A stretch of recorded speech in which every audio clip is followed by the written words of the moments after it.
Selamat pagi dan kami ucapkan salam kenal kepada teman-teman semua yang saat ini sedang menonton video ini.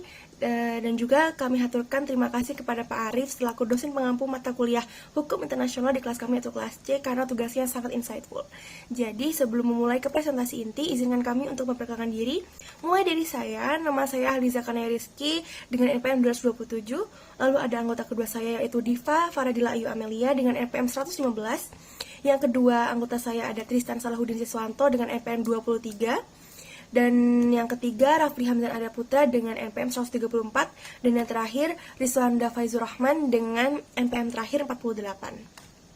Sebelum masuk ke presentasi inti, saya akan memberikan satu fakta menarik tentang negara. Jadi tahukah kalian bahwa di dunia ini terdapat 195 negara yang tercatat di PBB. Dua di antaranya, yaitu negara Vatikan dan juga Palestina, merupakan negara yang merupakan anggota dari negara pengamat saja. Jadi, lantas apa itu hukum internasional dan kenapa negara menjadi subjek utama dalam hukum internasional? Jawabannya akan ada di penjelasan teman saya selanjutnya yaitu Rizwanda dan akan menjelaskan tentang pendahuluan. Terima kasih. Perkenalkan, nama saya Rizwanda Faizur Rahman dengan NPM 2107101148 dari kelompok 10 untuk menjelaskan pendahuluan serta suksesi negara.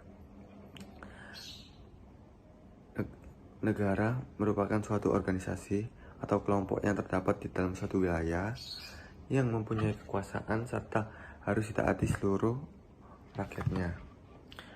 Terbentuknya suatu negara dibagi menjadi dua unsur, yakni yang pertama ada unsur deklaratif serta yang kedua ada unsur konstitutif. Dalam unsur deklaratif sendiri dibagi menjadi dua, yakni adanya pengakuan secara de facto dan pengakuan secara de jure. Beralih dari unsur deklaratif, unsur konstitutif dibagi juga menjadi tiga, yakni harus adanya rakyat, harus adanya pemerintahan yang berdaulat, serta harus adanya wilayah yang tetap. Beralih dari negara, dalam hukum internasional dibagi menjadi dua, yakni adanya hukum internasional publik dan hukum perdata internasional. Hukum perdata internasional sendiri dapat diartikan sebagai suatu keseluruhan, kaidah, dan asas hukum yang digunakan untuk mengatur hubungan perdata yang telah melintasi batas daerah negara. Sedangkan hukum internasional publik dapat didefinisikan menjadi suatu keseluruhan, kaidah, serta asas hukum yang mengatur hubungan internasional di tempat mereka bekerja, tidak mencakup yang ada di dalamnya. Negara merupakan subjek hukum yang terpenting dibanding dengan subjek hukum internasional yang lainnya. Hal itu dikarenakan negara mampu mengadakan hubungan internasional dalam semua bidang kehidupan masyarakat internasional, baik itu semua negara maupun dengan subjek hukum internasional lainnya. Dikarenakan menjadi subjek hukum inilah maka timbul hak dan kewajiban terlepas dari apapun itu bentuk, jenis kepercayaan atau hukum nasionalnya. Hukum internasional wajib ditepati oleh negara-negara mengingat hukum internasional dominannya membahas tentang hubungan antar negara dan memberi satu keunggulan baru pada negara, yakni kedaulatan. Sejarah berdirinya negara. Yang pertama, sejarah kuno pembentukan negara. Tidak ada suatu kepastian tentang kapan terbentuknya negara. Akan tetapi, secara umum terbentuknya negara tidak bisa terlepas dari masa-masa yang terjadi pada saat Yunani kuno memiliki era kejayaannya di mana terbentuknya polis-polis yang menjadi cikal bakal mulainya sejarah tentang pemikiran negara dan hukum dari bangsa Yunani kuno. Bangsa Yunani kuno lah yang pertama-tama memulai mengadakan pemikiran tentang negara dan hukum. Adanya kebebasan berpikir dan mengeluarkan pendapat secara kritis dan jujur dimulai pada bangsa Yunani kuno. Sejarah klasik pembentukan negara. Secara umum ide dasar dalam model dan bentuk negara pada posisi zaman klasik sesuai dengan pemikiran Plato. Dalam pandangan Plato, sebelum Plato mengemukakan ajarannya tentang bentuk-bentuk negara, didahului dengan mengemukakan suatu pertanyaan. Ilmu negara itu pertama-tama harus mengemukakan suatu soal yang bersifat kesusilaan, keadilan agar manusia dapat mencapai kebahagiaan. Dalam ajarannya, Plato juga mengadakan penggolongan orang-orang yang ada di dalam negara itu atas 3 golongan. Ini berhubungan dengan pendapatnya mengenai asal mula negara, yaitu bahwa negara terjadi karena adanya kebutuhan dan keinginan manusia yang beraneka macam yang tidak mungkin dipenuhi tanpa orang itu mengadakan kerjasama. Dan di sini lalu ditarik persamaannya antara sifat-sifat negara dengan sifat-sifat manusia yang menghasilkan 3 macam sifat, yaitu 1. Sifat kepandaian atau pikiran, yang kedua sifat keberanian, yang ketiga sifat akan adanya kebutuhan yang beraneka macam. Sejarah modern pembentukan negara. Pada era modern, pembentukan negara sangatlah dinamis, tidak hanya terbentuk pada paksaan dari pembuat organisasi atau secara ilmiah. Pembentukan negara pada era modern diwarnai dari kondisi kecenderungan demokrasi yang cukup mengemukakan dan menjadi indikator dalam adanya proses keperpihakan pada kebebasan. Hal inilah yang menjadi sebutan bahwa kecenderungan pembentukan negara modern dengan didukung kata kunci yaitu demokrasi. Bentuk negara menurut Plato ada 5 macam. Bentuk negara. 1. Aristokrasi, yaitu pemerintah oleh aristokrat cendekiawan sesuai dengan pikiran orang lain. Yang kedua, demokrasi, yaitu pemerintah oleh orang-orang yang ingin mencapai kemasyhuran dan kehormatan. Yang ketiga, oligarki, yaitu pemerintahan oleh para golongan hartawan yang menyalahkan milik partikulir. Yang keempat, demokrasi, yaitu pemerintahan oleh rakyat miskin. Tirani oleh pemerintahan seorang penguasa yang berhendak bersewenang-wenang. Menurut Aristoteles ada 7 macam bentuk negara. Yang pertama, monarki, pemerintahan yaitu kepentingan negara seluruh rakyat. Tirani, yang ke-1 orang kepentingan sendiri. Yang ketiga, aristokrasi, yaitu pemerintah sekelompok orang yaitu cendekiawan guna kepentingan rakyat. Yang ketiga, oligarki, pemerintah oleh sekelompok orang guna kepentingan kelompok atau golongannya sendiri. Bentuk negara pada zaman pertengahan. Yang pertama, negara kesatuan. Negara kesatuan terbagi ke dalam 2 macam sistem pemerintahan, yaitu sentral dan otonomi. Negara kesatuan dengan sistem sentralisasi adalah pemerintahan yang langsung dipimpin oleh pemerintahan pusat, sementara pemerintahan daerah di bawahnya melaksanakan kebijakan pemerintahan pusat. Negara kesatuan dengan sistem desentralisasi adalah penyerahan wewenang dari pemerintahan pusat ke daerah. Yang B. Negara serikat. Negara serikat atau federasi merupakan bentuk negara gabungan yang terdiri dari beberapa negara bagian dari sebuah negara serikat. Pada mulanya, negara-negara bagian tersebut merupakan negara yang merdeka, berdaulat, dan berdiri sendiri. Setelah menggabungkan dengan negara serikat, dengan sendirinya negara tersebut melepaskan sebagian dari kekuasaannya dan menyerahkannya kepada negara serikat. C. Negara federal dengan negara kesatuan. Negara kesatuan negara-negara bagian memiliki wewenang untuk membuat UUD sendiri dan dapat menentukan bentuk-bentuk organisasinya masing-masing yang tidak bertentangan dengan konstitusi. Organisasi bagian-bagian negara secara garis besar ditentukan oleh pembuat undang-undang di pusat dan merupakan pelaksanaan sistem desentralisasi. Aturan hukum negara merupakan sebuah aturan yang dimana sebelum peraturan tersebut dibuat, maka peraturan tersebut telah disetujui dan dimusyawarahkan atau dirapatkan oleh seluruh pihak legislatif pada suatu negara. Aturan hukum negara sendiri merupakan suatu hal yang mengikat dan wajib ditaati oleh seluruh masyarakat warga negara tersebut. Yang apabila ada sebuah pelanggaran yang melanggar aturan tersebut, maka akan diberikan sanksi yang sesuai dengan ketentuan pada pelaku pelanggaran hukum tersebut. Di Indonesia sendiri, pada pembukaan Undang-Undang Dasar 1945 yang ditetapkan oleh PPKI pada tanggal 18 Agustus 1945 mengatur konsep bernegara yang berbunyi. Kemudian daripada itu, untuk membentuk suatu pemerintahan negara Indonesia yang melindungi segenap bangsa Indonesia dan seluruh tumpah darah Indonesia, dan untuk memajukan kesejahteraan umum, mencerdaskan kehidupan bangsa, dan ikut melaksanakan ketertiban dunia, perdamaian abadi, dan keadilan sosial. Maka disusunlah kemerdekaan kebangsaan Indonesia itu dalam satu Undang-Undang Dasar Negara Indonesia yang terbentuk dalam satu susunan negara Republik Indonesia yang berkedaulatan rakyat, ketuhanan yang Maha Esa, kemanusiaan yang adil dan beradab, persatuan Indonesia, dan kerakyatan yang dipimpin oleh hikmat, kebijaksanaan dalam permusyawaratan perwakilan, serta dengan mewujudkan suatu keadilan sosial bagi seluruh rakyat Indonesia. Perilaku bernegara di Indonesia yang berdasarkan hukum Undang-Undang 1945 pada kurun waktu pertama tidak menyebutkannya dalam pasal-pasal. 10 aturan mengenai hal ini diatur dalam penjelasan otentik UUD 1945 yang berbunyi, negara Indonesia berdasarkan hukum atau restat, tidak berdasarkan atas kekuasaan belaka, makstat.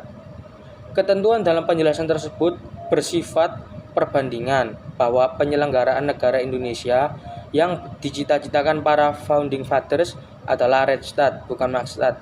Dengan demikian, cita negara hukum sudah terkonsepsi dalam konstitusi pertama yang berlaku di Indonesia. Meski letak substansinya hanya ada dalam penjelasan otentik ini telah menjelaskan bahwa pemikiran awal bahwa Indonesia adalah negara hukum. Yang sesuatu yang terjadi di Indonesia sendiri telah diatur oleh hukum, tidak oleh kekuasaan seperti raja. Aturan hukum sebuah negara berbeda dengan aturan hukum internasional, dikarenakan perbedaan budaya dan kebiasaan yang ada di setiap negara berbeda-beda, yang menimbulkan perbedaan pendapat dan sudut pandang. Bahkan perbatasan wilayah antar negara menjadi sebuah permasalahan yang kerap terjadi. Dan mungkin saja apabila tidak diterapkan hukum internasional, mungkin akan terjadi kekacauan antara negara-negara yang berbatasan. Karena pada dasarnya pengertian hukum internasional hanya diartikan sebagai hukum yang mengatur perilaku dan hubungan antar negara semata. Namun, seiring berjalannya waktu, hukum tersebut berkembang sehingga mengatur antar organisasi-organisasi yang diikuti oleh bermacam-macam negara, hingga mengatur batasan wilayah-wilayah tiap negara. Ada banyak aturan hukum internasional yang berstatus hukum kebiasaan internasional atau prinsip-prinsip common law yang sudah ada bahkan sebelum suatu negara lahir. Selain itu, apabila suatu negara mengadakan hubungan diplomasi atau perjanjian yang saling menguntungkan dengan negara lainnya, maka disitulah terbentuk hubungan internasional yang dimana hubungan internasional tersebut juga telah diatur di dalam hukum internasional. Ada beberapa contoh-contoh hukum internasional seperti Piagam PBB, Piagam Mahkamah Internasional atau yang disingkat ICJ, dan Konvensi Hukum Laut tahun 1982. Ada atribut negara. Atribut negara merupakan tanda ataupun lambang yang menjadi ciri khas maupun identitas dari suatu negara.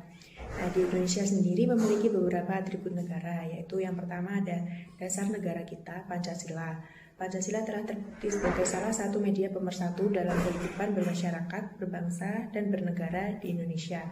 Melalui kelima sila yang terkandung di dalam Pancasila, menjadikan fondasi kehidupan bernegara di Indonesia menjadi kokoh terhadap ancaman yang datang, baik dari luar maupun dari dalam.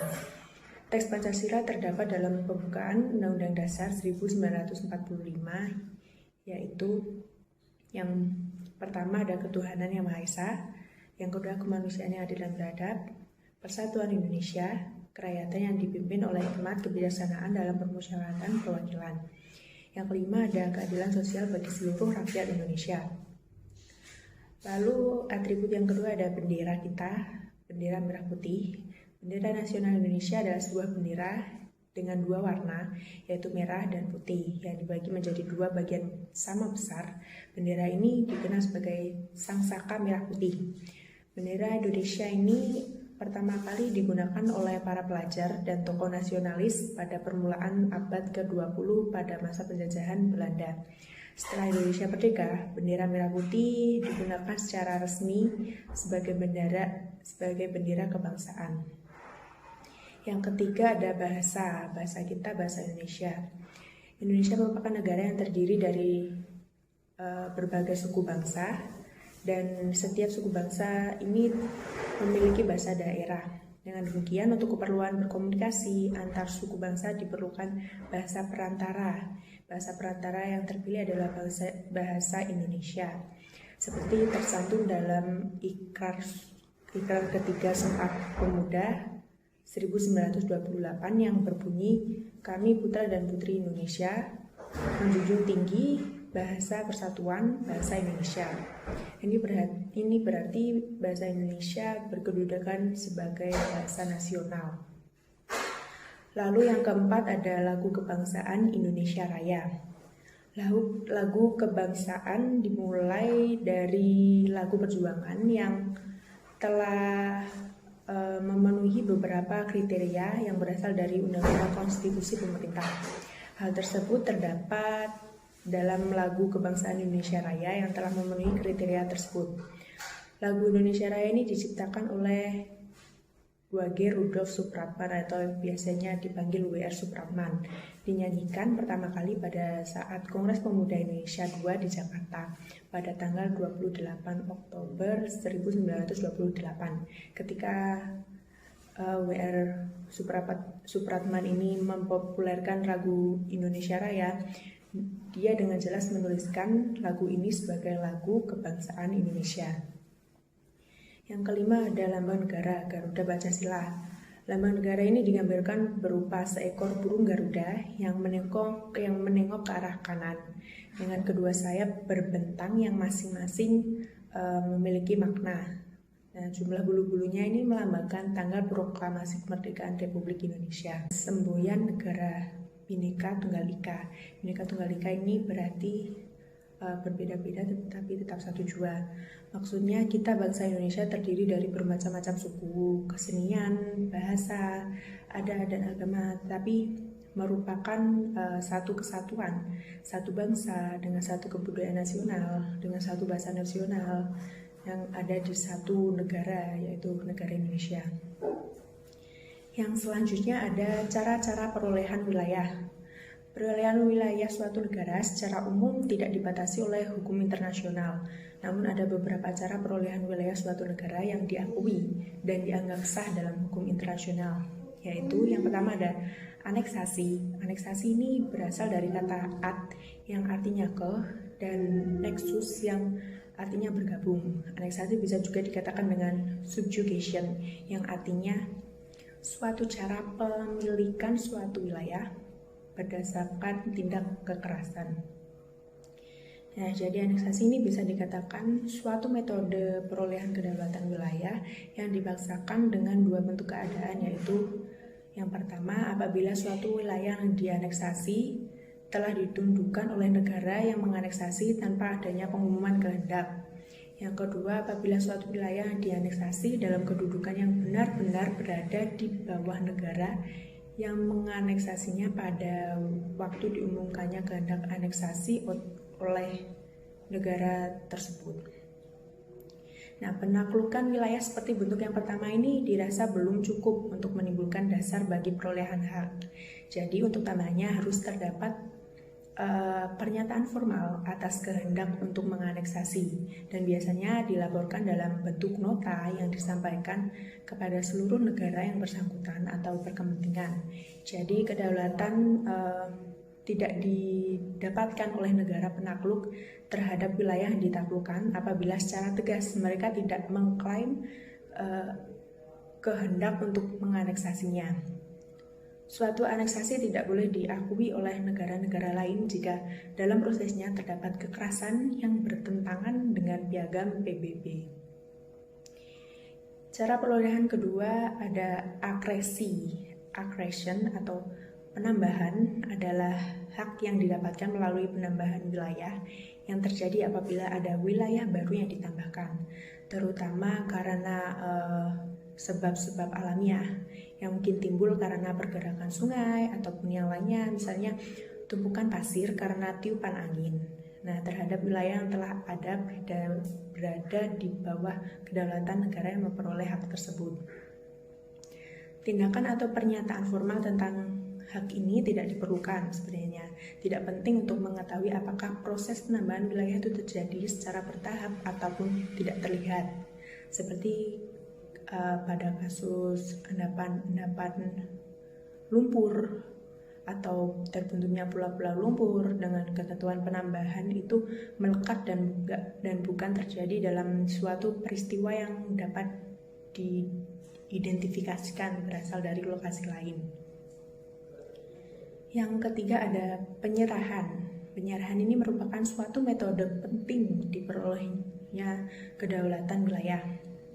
Metode ini didasarkan atas prinsip bahwa hak peralihan wilayah kepada pihak lain adalah atribut fundamental dari kedaulatan suatu wilayah atau negara. Penyerahan suatu wilayah mungkin dilakukan secara sukarela atau mungkin dilaksanakan dengan paksaan akibat peperangan yang diselesaikan secara sukses oleh negara yang menerima penyerahan wilayah tersebut. Jadi sebenarnya suatu penyerahan wilayah menyusul kekalahan dalam perang ini lebih sering terjadi dibandingkan dengan aneksasi. Yang keempat ada preskripsi. Nah, hak yang diperoleh melalui preskripsi ini adalah hasil dari pelaksanaan kedaulatan de facto yang secara damai untuk jangka waktu yang sangat lama atas wilayah yang sebenarnya tunduk pada kedaulatan negara lain. Nah, preskripsi ini mungkin sebagai akibat dari pelaksanaan kedaulatan yang sudah berjalan lama sekali dan karena jangka waktu tertentu telah menghilangkan kesan adanya kedaulatan oleh negara terdahulu. Sebenarnya sejumlah ahli hukum ini telah menyangkal bahwa preskripsi ini diakui oleh hukum internasional. Tidak ada keputusan dari pengadilan internasional secara konklusif mendukung doktrin ini. Yang selanjutnya ada okupasi. Okupasi ini merupakan penegakan kedaulatan atas wilayah yang tidak berada di bawah penguasaan negara manapun, baik wilayah yang baru ditemukan ataupun wilayah yang ditinggalkan oleh negara yang semula menguasainya. Secara klasik, pokok permasalahan dari suatu okupasi adalah adanya suatu terra nullius. Wilayah yang didiami oleh suku-suku bangsa atau rakyat-rakyat yang memiliki organisasi sosial dan politik tidak dapat dikatakan termasuk dalam kualifikasi terra nullius. Apabila suatu wilayah daratan didiami oleh suku-suku atau rakyat yang terorganisir, maka kedaulatan wilayah harus diperoleh dengan membuat perjanjian-perjanjian lokal dengan penguasa-penguasa atau wakil-wakil ataupun rakyat tertentu. Nah, jadi itulah beberapa atribut negara Indonesia dan beberapa cara perolehan wilayah yang secara sah diakui oleh hukum internasional. Terima kasih. Oke, lalu yang keempat, adanya hak untuk menjalankan pertahanan diri sendiri atau kolektif. Hak untuk menjalankan pertahanan diri ini diatur dalam pasal 2 ayat 4 Piagam PBB yang menetapkan bahwa all members shall refrain in their international relation from the threat or use of force against the territorial integrity or political independence of any state, or in any other manner inconsistent with the purpose of the United Nations. Artinya, bahwa seluruh negara wajib menjauhkan dirinya sendiri dari tindakan yang mengancam atau menggunakan kekerasan terhadap integritas wilayah atau kemerdekaan politik negara lain dengan cara apapun itu yang menentang tujuan dari Perserikatan Bangsa-Bangsa atau yang bisa kita kenal dengan PBB. Begitu teman-teman. Lalu yang selanjutnya ada kewajiban negara. Kewajiban negara di sini kita bisa lihat dalam dua dasar hukum internasional. Yang pertama, kewajiban negara tidak melakukan intervensi terhadap masalah-masalah yang terjadi di negara-negara lain. Piagam PBB melarang dilakukannya intervensi terhadap urusan suatu negara, yang bisa kita lihat dalam pasal 2 ayat 7 Piagam PBB. Yang menyatakan bahwa nothing contained in the present charter shall authorize the United Nations to intervene in the matters which are essentially within the domestic jurisdiction of any state or shall require the members to submit such matters to settlement under the present charter, but this principle shall not prejudice in the application of environment measures under chapter 7. Dari pasal ini sudah jelas ya teman-teman bahwa suatu negara itu dilarang untuk ikut campur dan mengintervensi urusan-urusan dari negara lain. Hal ini mencakup segala urusan-urusan tersebut, baik itu politik, hukum, sosial, budaya, ekonomi, dan urusan-urusan lainnya. Prinsip non-intervensi ini juga mencerminkan penghargaan terhadap kedaulatan dan yurisdiksi suatu negara dalam batas wilayahnya. Nah, selanjutnya beberapa kewajiban dari negara ini kita bisa lihat juga dalam rancangan deklarasi tentang hak dan kewajiban negara yang disusun oleh Komisi Hukum Internasional PBB pada tahun 1949. Yang kedua, kewajiban tidak menggerakkan pergolakan sipil di negara lain yang berbunyi every state the duty or to refrain from fomenting civil strife in the territory of another state, to prevent the organization within its territory of activities calculated of foment such civil strife. Yang dimasukkan pasal ini adalah bahwa setiap negara berkewajiban menahan diri dari mengorbankan perselisihan sipil di wilayah negara lain dan mencegah organisasi dalam wilayah sendiri dari kegiatan-kegiatan yang dapat menimbulkan permasalahan seperti perselisihan sipil. Jadi di sini negara tidak boleh mengorbankan perselisihan dimanapun dan juga wajib melindungi negaranya dari adanya perselisihan atau dari adanya doktrin organisasi yang bisa menimbulkan perselisihan sipil di negaranya. Lalu yang ketiga, kewajiban untuk tidak menggerakkan semua orang yang berada di wilayahnya dengan memperhatikan hak asasi manusia yang berbunyi every state has the duty to treat all persons under its jurisdiction with respect of human rights and fundamental freedom, without distinction as to race, sex, language, or religion. Sudah jelas di sini bahwa setiap negara itu berkewajiban untuk melakukan semua orang yang ada atau berada di bawah yurisdiksinya dengan menghargai adanya hak asasi manusia tanpa membedakan suku, ras, budaya, jenis kelamin, dan juga agama. Lalu yang keempat, kewajiban untuk menjaga wilayahnya agar tidak membahayakan perdamaian dan keamanan nasional. Every state has the duty to ensure that conditions prevailing in its territory do not menace international peace and order. Yang dimasukkan di sini adalah bahwa setiap negara memiliki kewajiban untuk menjaga wilayahnya dan tidak membahayakan dan membawa resiko terhadap kedamaian dan keamanan internasional. Jadi, negara itu wajib selalu memastikan bahwa apa yang terjadi di dalam wilayah negaranya tidak menimbulkan atau tidak membuat sebuah resiko baru kepada keamanan dan juga kedamaian internasional. Dan yang terakhir, ada kewajiban untuk mengadakan hubungan dengan negara-negara lain sesuai dengan hukum internasional. Every state has the duty to conduct its relation with other state in accordance with international law and with the principle that the sovereignty of each state is subject to the supremacy of international law. Sebagai subjek hukum internasional utama, negara memiliki kewajiban untuk menjalin hubungan dengan negara lain dengan catatan hubungan-hubungan tersebut sesuai dengan prinsip internasional, tetap mendahulukan kedaulatan negara dan juga tunduk pada supremasi yang ada. Sekian dari saya, terima kasih atas perhatiannya teman-teman. Semoga apa yang saya sampaikan bisa bermanfaat. Suksesi negara. Suksesi negara adalah penggantian satu negara oleh negara lainnya dalam tanggung jawab terhadap wilayah demi hubungan internasional. Dasar hukum yang mengatur tentang suksesi negara terdapat pada Vienna Convention of Succession of States in Respect on Treaties. Dalam pelaksanaan suksesi negara terdapat permasalahan-permasalahan hukum akan timbul dikarenakan hal itu, yakni status individu-individu, barang-barang, hutang publik, serta adanya orde yuridik internasional. Salah satu contoh atas terjadinya suksesi negara adalah setelah berakhirnya Perang Dunia Kedua. Lebih dari 100 negara baru yang merdeka dikarenakan hal itu. Ada dua hal penting yang harus diperhatikan dalam proses suksesi negara, yakni ada factual state succession.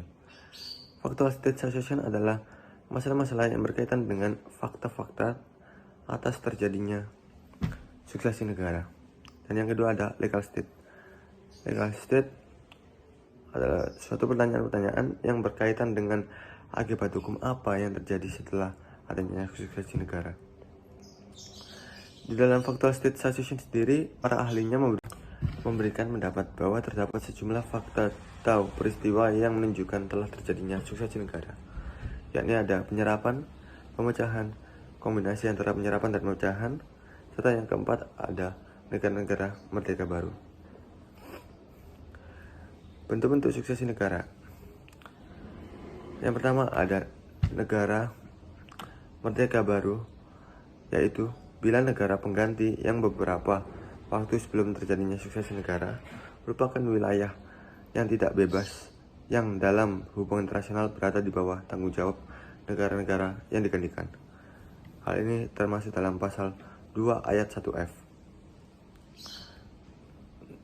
Yang kedua ada suksesi negara yang terjadi sebagai akibat dari bergabungnya dua wilayah atau lebih menjadi satu negara merdeka.